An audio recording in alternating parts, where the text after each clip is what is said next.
We often think of nature as beautiful, majestic, even healing. But there's a darker side to the wild, one that doesn't care how famous you are, how admired, or how loved.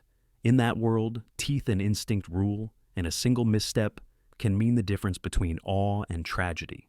The people you're about to hear about weren't thrill seekers or reckless adventurers. Many of them loved animals deeply. Some worked to protect them. Others simply crossed the wrong path at the wrong time. But all of them, despite their fame, were overtaken by something far more powerful than reputation: the raw, unpredictable force of nature. These aren't stories from fiction. They're real, they're haunting. And they prove that in the wild, being a celebrity doesn't matter. Because when instinct awakens, even the most familiar face can become prey. One, Rosa King. Rosa King didn't just work with animals, she lived for them.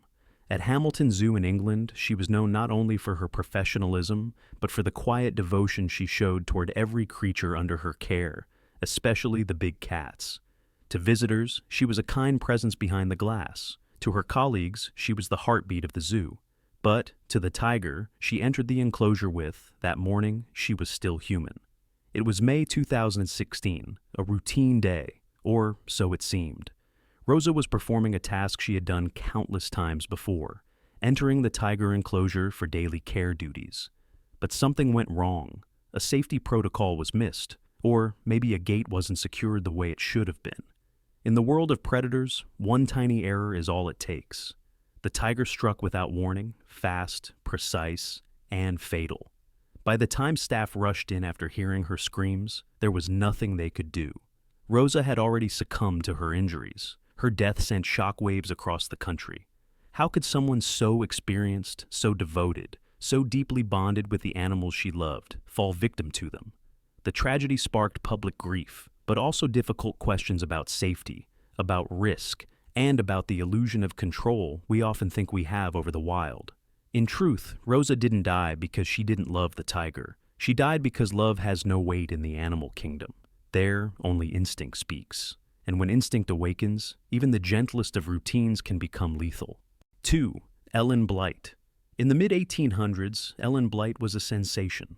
A teenage girl known across Victorian England as the Lion Queen. At just 17, she was already a star of the traveling circus, drawing massive crowds eager to watch her command wild beasts inside the cage. With a whip in one hand and steel in her gaze, she walked confidently among lions and tigers twice her size.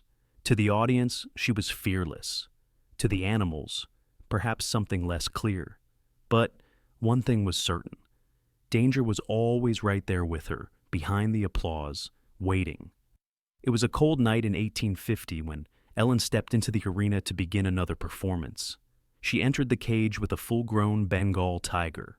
She tapped its nose with her whip, a simple cue, part of the act. But this time, something snapped. In an instant, the tiger lunged, teeth bared, fury unleashed. It locked its jaws around her throat, ripping through flesh, severing her windpipe before anyone could react. Chaos erupted. The audience screamed. Trainers rushed in with weapons drawn, but it was too late. Ellen died within minutes on the sawdust stage she had once ruled. Her death stunned the nation. Newspapers turned her into both a martyr and a spectacle. Some questioned whether women should perform with dangerous animals. Others debated the morality of using wild beasts for entertainment. But no headline could truly capture the horror of that moment. A teenage girl devoured by the very creature she thought she had mastered. Ellen didn't die because she made a mistake. She died because in the world of predators, there are no performances, only instincts.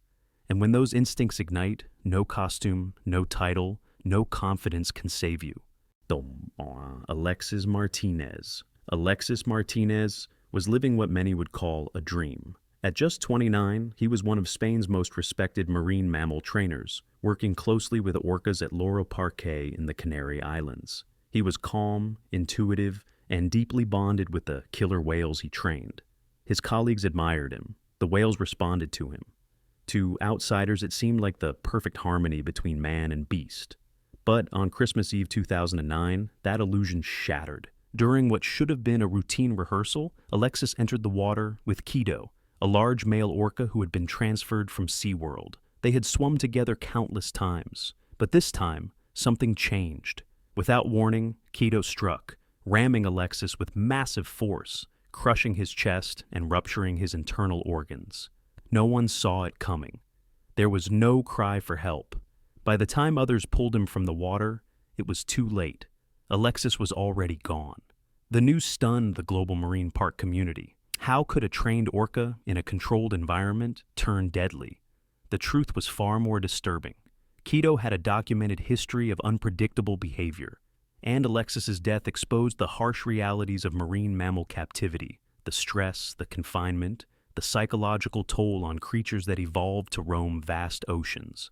Behind every choreographed trick and smile was an animal capable of violence, acting on instincts humans pretend to understand.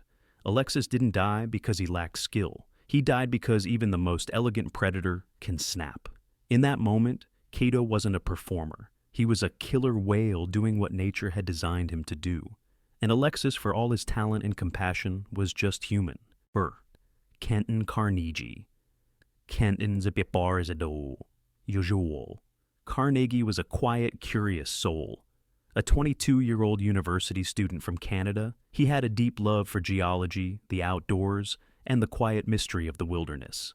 In November 2005, he was stationed at a remote field camp in Saskatchewan near the edge of the boreal forest, a place where nature still ruled. Locals had been reporting strange animal behavior nearby. Wolves had been sighted lingering too close. Bears had been seen roaming longer into the season than expected. Warnings were whispered. But Kenton wasn't afraid. He went out for a solo walk one afternoon. He never came back. Hours later, searchers followed his footprints deep into the woods. What they found was horrifying. His body lay mangled and torn, surrounded by animal tracks, some from wolves, others possibly from a bear. His clothing was shredded. His injuries were savage. The attack was so violent, so raw, that experts debated for months what animal was truly responsible. Some believed it was a bear. Others, more shockingly, claimed it was wolves, a species almost never known to kill humans in North America. If it was indeed wolves, Kenton's death may have been the first documented case of a healthy adult being killed by them on the continent, and that reality shattered a deeply held belief that predators fear us, that they won't touch us, that we are somehow separate from the food chain. Kenton learned otherwise, in the harshest possible way.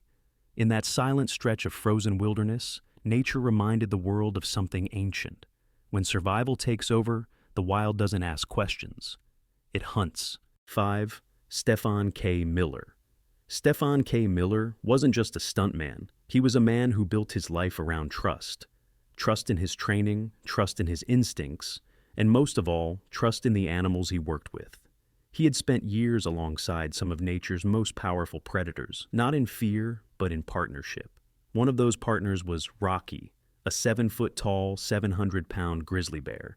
Trained by Stephen himself, Rocky had appeared in films, commercials, and countless live demonstrations. To the public, it all looked safe, routine, controlled. But in April 2008, that trust was broken forever. That day, Stephen was filming a promotional video at the Predators in Action facility in California. He gave Rocky a cue, something they had practiced dozens of times. But instead of responding with a trick, the bear lunged. Without hesitation, Rocky clamped his massive jaws around Stephen's neck, piercing his jugular. Blood poured. Panic followed. Trainers rushed in, shouting commands, using pepper spray, doing everything they could to stop the attack. But it was too late. Stephen died within minutes. His death sent a chilling ripple through the animal, training, and film industries. How could a man so experienced, so precise, be killed by the very creature he had nurtured and raised? But that's the cruel truth of wild animals. No matter how long you train them, no matter how deeply you believe the bond is real, their instincts never vanish. They're just buried, waiting. Stephen didn't die because he was careless. He died because he believed that his relationship with Rocky was stronger than nature itself. And in one blood-soaked moment, nature reminded him, and all of us, that it never plays by our rules. 6. Alexei Melnikov. Alexei Melnikov knew the risks. As a seasoned zookeeper in Sevastopol, Ukraine, he had spent years working with some of the world's most majestic and lethal predators. Tigers, lions, leopards. He understood them better than most. He respected them. He followed the rules. But on one quiet morning in 2020, a small mistake, just seconds of misjudgment, turned routine into tragedy. Alexei entered the enclosure of Lucy, a rare white Bengal tiger. He believed she was secured. She wasn't. There were no witnesses, no cameras, just one man alone in a cage with 400 pounds of raw muscle and primal instinct. What happened next was silent, violent, and irreversible. The tiger pounced. By the time co-workers found him, Alexei had been mauled beyond recognition. The enclosure was soaked in blood. His body was torn, surrounded by claw marks. There was nothing anyone could do. What made his death even more disturbing was the familiarity. Lucy wasn't a rogue or untrained animal. She was part of his daily routine, trusted, known, seemingly safe. But in the animal kingdom, there's no such thing as safe. Control is an illusion.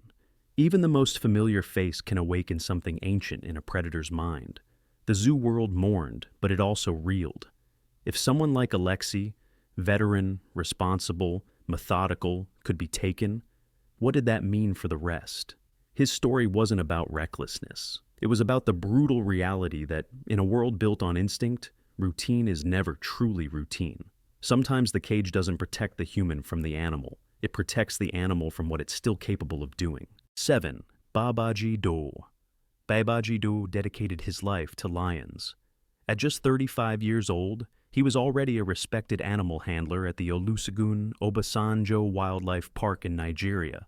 Colleagues described him as calm, disciplined, and deeply connected to the animals he cared for. He wasn't a showman. He wasn't reckless. He was a professional who understood the delicate, dangerous balance of working with apex predators. But even the most experienced hands can make one mistake, and in Babaji's world, that single lapse meant everything. It was an ordinary day in 2024. Babaji was feeding one of the park's adult male lions, a creature he had trained and fed countless times before. But on this day, he forgot to secure the enclosure gate behind him. Just a few inches left unlatched, that's all it took. In a blink, the lion attacked. There was no warning, no second chance. It lunged with full force, jaws locking around Babaji's neck.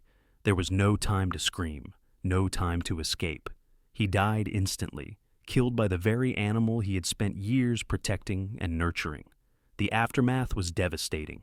News of the attack spread quickly, sparking shock and grief across Nigeria and far beyond.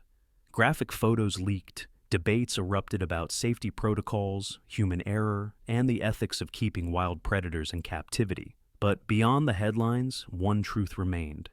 Even the deepest bond means nothing when instinct takes over. Babaji didn't die because he was careless. He died because the wild doesn't forgive moments of forgetfulness. In that cage, he wasn't a trainer. He was prey. And his story serves as a chilling reminder that no matter how familiar the face, a lion is still a lion, and a single mistake can cost you everything. These stories aren't meant to sensationalize. They're meant to remind us of how thin the line really is between control and chaos, between admiration and danger, between life and death. Fame didn't protect these individuals. Experience didn't save them. Because when instinct strikes, nature doesn't hesitate. If this video made you think differently about the wild, share it. If one story stayed with you, let us know in the comments. And if you want more real stories that uncover the raw truth behind headlines, don't forget to like, subscribe, and turn on notifications. Because in the world of nature, the most terrifying stories are the real ones.